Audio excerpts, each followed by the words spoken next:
very sensitive time, and Modi ji is carrying the nation's burden. Amidst this tremendous difficult moment, Modi ji still gave time and came today to Amravati. This shows his deep commitment to Andhra Pradesh, to the people of Andhra Pradesh, and we are deeply grateful to you, sir. May Lord Bhavani, మన కనకదుర్గమ్మ ఆశీస్సులతోటి వారికి బలాన్ని ఇవ్వాలి, శక్తిని ఇవ్వాలి, మనందరం ప్రార్థిద్దాం. May Lord Bhavani Mata give immense strength to our Honorable Prime Minister Modi ji to lead our nation and bless Bharat, Andhra Pradesh and Amravati. Jai Bhavani, Jai Bharat and Jai Hind.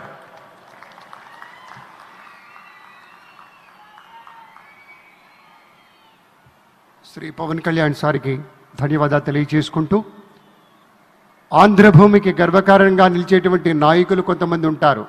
ఆ కోవలోని వారే Shri Pawan sir వీళ్ళంతా. అలాగే మరొకరు కేంద్ర భారీ పరిశ్రమలు ఉక్కు శాఖల సహాయ మంత్రి వర్యులు శ్రీ భూపతిరాజు శ్రీనివాస వర్మ గారు మన మధ్య ఉన్నారు. ఆయన గెలుపు వెనుక ఉన్నటువంటి ప్రజా విశ్వాసాన్ని చూసినప్పుడు యథార్థ సేవకు ప్రతిరూపం కదా అనిపిస్తుంది. అటువంటి విద్వద్వరేణ్యులు శ్రీ భూపతిరాజు శ్రీనివాస వర్మ గారిని మాట్లాడవలసిందిగా స్వాగతిస్తున్నాం.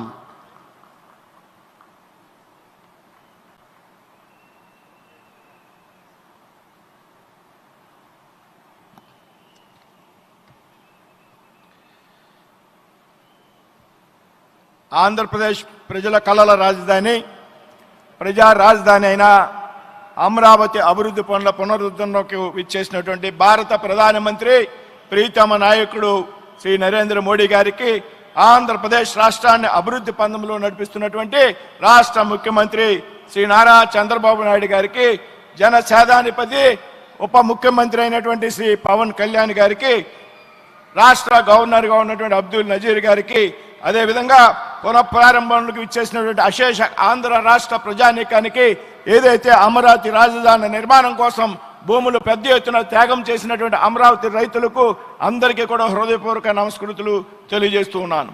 10 సంవత్సరాల క్రితం ప్రారంభమైనటువంటి అభివృద్ధి పనులు 5 సంవత్సరాల క్రితం అర్ధాంతంగా స్తంభించిపోయినటువంటి పరిస్థితుల్లో రాష్ట్రంలో రాజధాని లేనటువంటి రాష్ట్రంగా ఆంధ్రప్రదేశ్ మిగిలిపోయినటువంటి సందర్భంలో ఎన్డీఏ ప్రభుత్వం రాష్ట్రంలో కేంద్రంలో అధికారంలోకి వచ్చిన సందర్భంలో పెద్ద ఎత్తున ఆంధ్రప్రదేశ్ రాష్ట్రంలో ఈవేళ అభివృద్ధి పనులకు శ్రీకారం చుట్టడం జరిగింది అనేటువంటి విషయాన్ని ఈ సందర్భంగా ప్రస్తావిస్తున్నాను మిత్రులారా.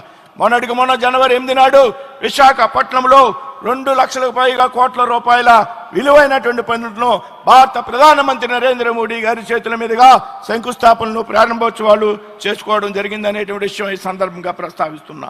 నేడు అమరావతిలో తిరిగి 58,000 కోట్ల రూపాయలతో పెద్ద ఎత్తున అభివృద్ధి పనులకు శ్రీకారం చుట్టుతున్నటువంటి పరిస్థితి మనందరూ కూడా చూస్తున్నాం మిత్రులారా.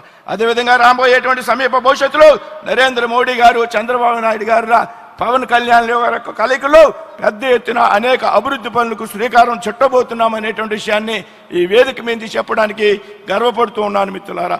రాజధాని నిర్మాణానికి పెద్ద ఎత్తున నిధులు కేటాయించడంతో పాటు రాష్ట్రంలో రైల్వే రంగంలో 74,000 కోట్లు పెట్టుబడులు పెట్టి అమరావతిని దేశంలోని ప్రధాన నగరాలకు అనుసంధానం చేయడం కోసం దాదాపు 2,245 కోట్ల రూపాయలతో నూతన రైల్వే లైన్ నిర్మాణం, అదేవిధంగా విశాఖపట్నంలో రైల్వే జోను ఏర్పాటు, ఇది నరేంద్ర మోడీ గారు, చంద్రబాబు నాయుడు గారి యొక్క సంకల్పం కారణంగా సాధ్యమైంది అనేటువంటి విషయాన్ని సందర్భంగా ప్రస్తావిస్తున్నాను మిత్రులారా.